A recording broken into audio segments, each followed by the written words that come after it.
girls, it's Thursday!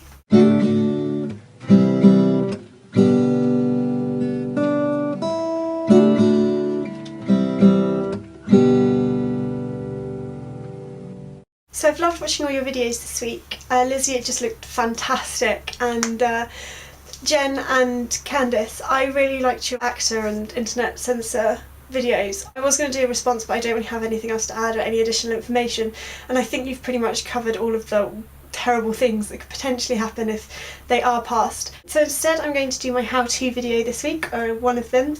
I started knitting again last week and I've sort of gotten really into it and really addicted to it again.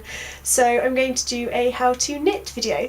I started making a stuff. This is what it looks like. And this is doing knit and purl, which I am going to teach you. I'll teach you how to cast down, how to knit and how to purl.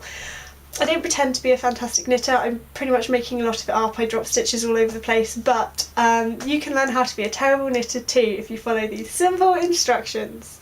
What you're going to need first of all, 2 knitting needles. These ones are 7mm, but the ones that I'm using to make my scarf with are actually 10mm, and a ball of wool. Take one of the needles and just tie a normal knot onto the needle. You want kind of quite a lot of spare stuff at the end, because that's what you kind of need to hold on to make sure that it doesn't run away from you. Okay, so there's your first knot. Make it relatively loose so you can stick this needle up it. So you put this one into your left hand, spare needle into your right. What you do is you take the right hand needle, you put it sort of up and behind that little stitch that you've made, and then grasp hold of that spare bit just in your hand. Okay, you then take the spare bit of string and put it around the needle that is in your right hand in a clockwise direction just once. You pull it down and out, so you see you've got this long extra bit of string here, and you put that onto your left needle. And there you go, there's your first stitch. You continue the same way all the way along the line, so I'm going to do that a couple more times. And that's behind your new stitch, clockwise direction, pull it down and out, and then this bit here goes onto your left hand needle, like so. And voila! Now you can move on to doing your knit and purl stitches. Okay, so now that you've cast on, I'm going to teach you how to do the knit stitch. I've had to go back to my original piece of knitting just because the other one that I was doing was a spare. So imagine this is your line of stitches that you've just cast on. You put that into your left hand, other needle into your right hand, and now we're going to do the knit stitch, which is the easiest one. You get your needle in your left hand, the one in your right hand.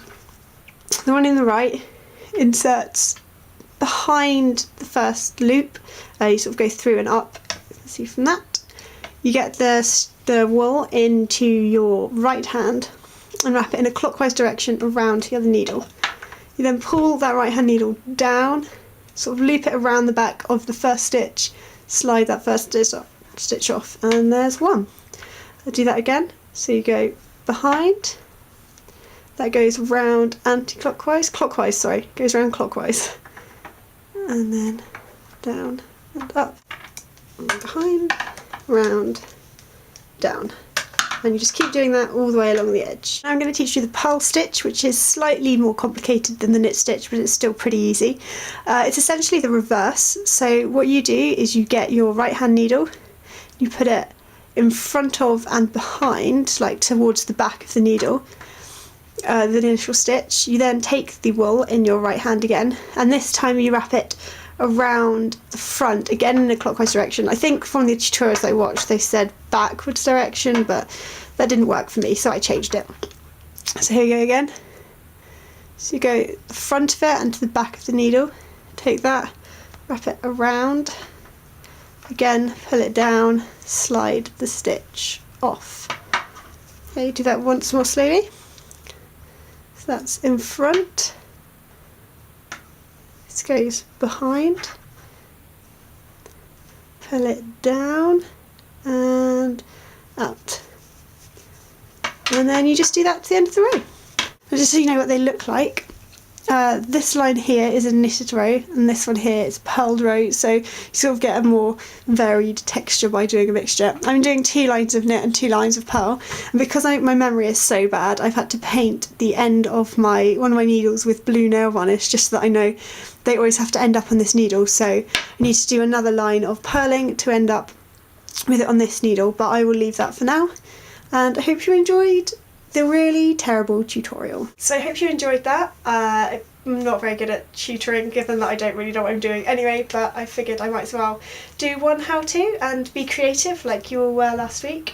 I've got a busy weekend coming up. I'm actually going to London for Games Maker training, which is Olympic volunteering, so that's pretty exciting. I'm going to be going up a day early to sort of spend some time with my friend and wander around London because I haven't been in ages, so I am very excited for that. So I hope you girls will have lovely weekends, and Sarah Michelle, I will see you tomorrow.